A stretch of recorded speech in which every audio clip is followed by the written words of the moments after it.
این عرقو افغانستان وران که بزنش. بزنیم ببینیم چی توش در میشه.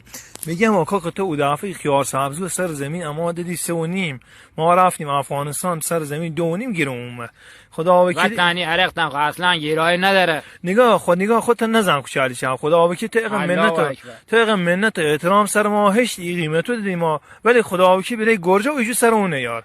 نگاه خدا وکیلی ای با تو اسما بچه من به قیمت عمده دادم تو کرش نرو. نگاه کن خدا حال خبر نی این پیرنو هم که برات آوردم قربون معرفته.